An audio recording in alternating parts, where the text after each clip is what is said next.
الحمد لله رب العالمين والصلاة والسلام على سيد الأنبياء والمرسلين أما بعد فأعوذ بالله من الشيطان الرجيم بسم الله الرحمن الرحيم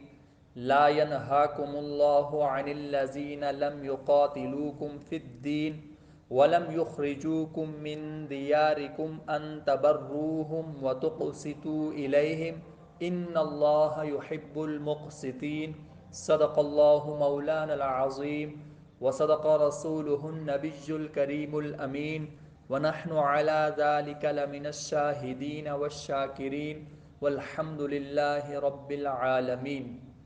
حمد و صلات کے بعد میرے عزیز دوستوں اور سامعین محترم،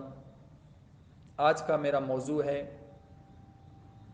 غیر مسلموں کے حقوق۔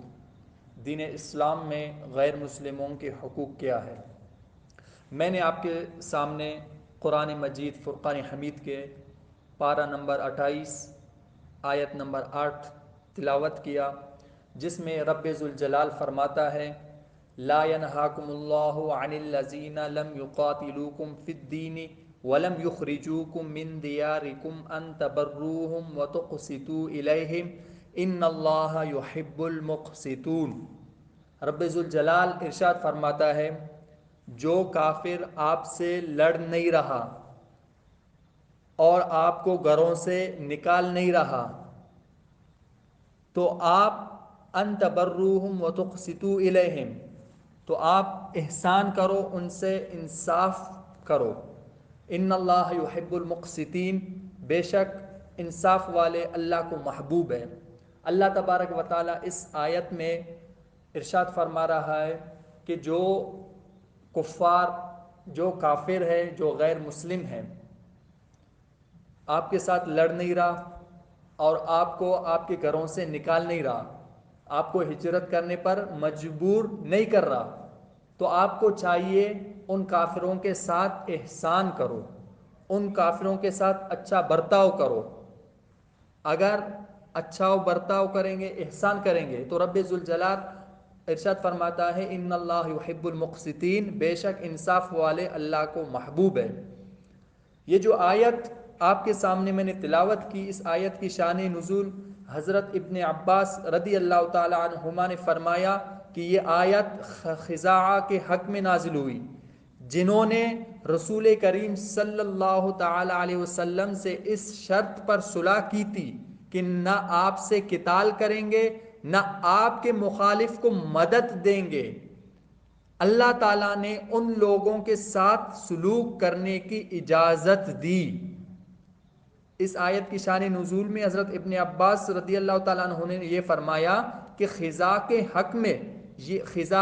حق میں یہ آیت نازل ہوئی، جنہوں نے رسول کریم صلی اللہ تعالیٰ علیہ وسلم سے اس شرط پر صلح کی تھی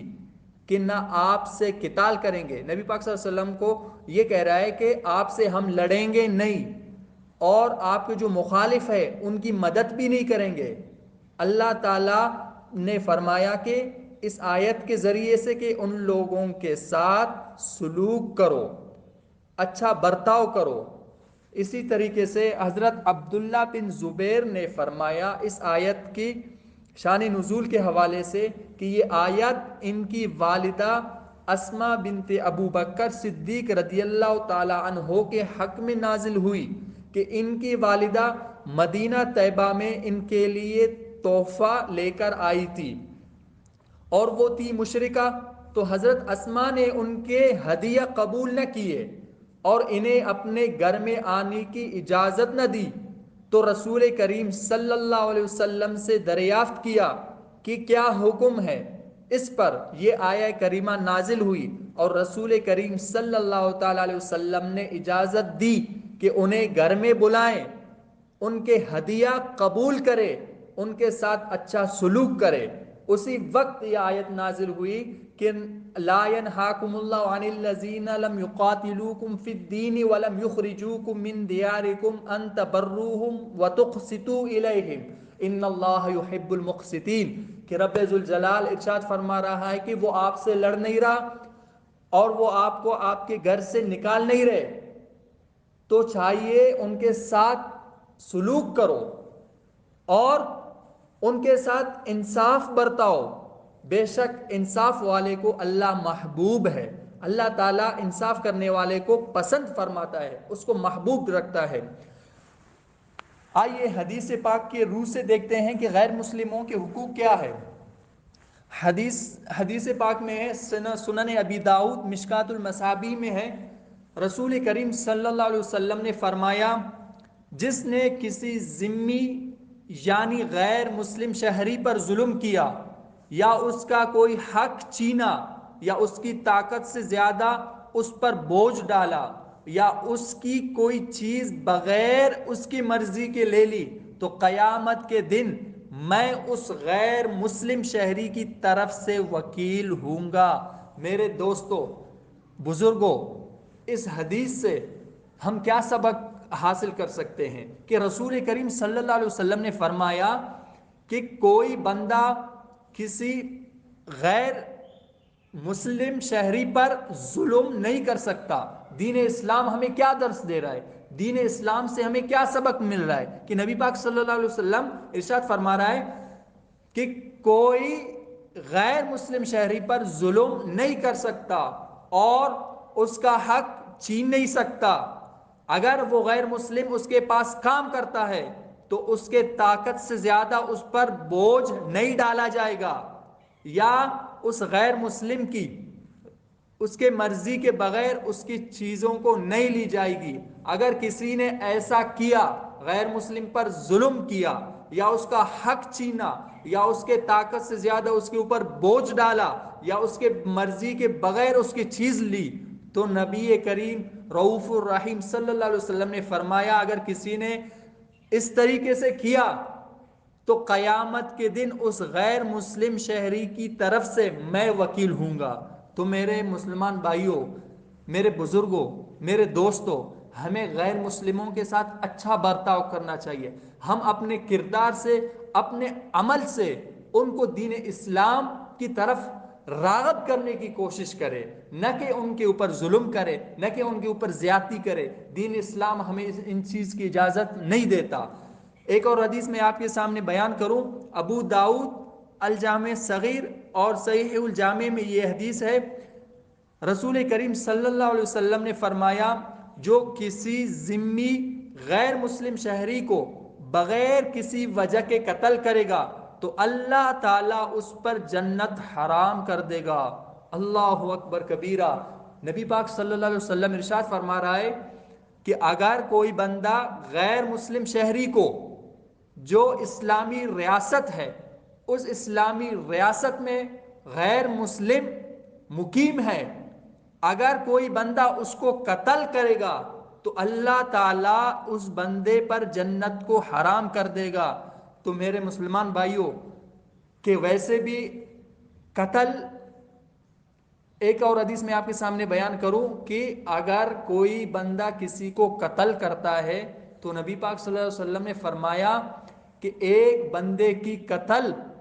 پوری انسانیت کی قتل ہے۔ کہ اگر ہم کسی بندے پر ظلم کرتے ہیں، اس کو قتل کرتے ہیں، اگر کسی غیر مسلم کو قتل کرتے ہیں، ہمارے معاشرے میں غیر مسلم تو دور کی بات ہے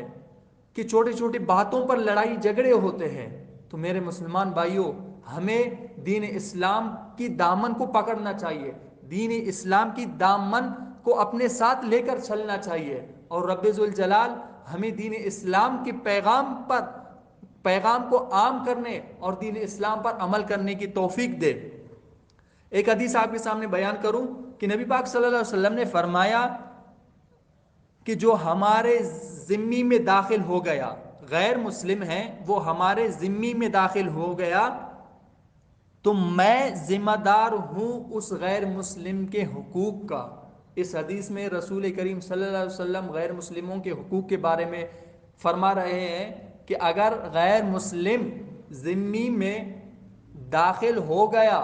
تو اس غیر مسلم کے حقوق کا ذمہ دار میں ہوں۔ رسول کریم صلی اللہ علیہ وسلم خود ارشاد فرما رہے ہیں کہ اس غیر مسلم کے ذمہ دار، اس کے حقوق کے ذمہ دار میں ہوں، کہ غیر مسلموں کی جان کی حفاظت، ان کی مال کی حفاظت، ان کی عزت و آبرو کی حفاظت ہم سب کے اوپر ہے، اور یہ ایک اسلامی جمہوری ریاست ہے۔ اگر اسلامی اس جمہوری ریاست میں اگر کسی غیر مسلم سے کوئی گستاخی ہوتا ہے تو ہمیں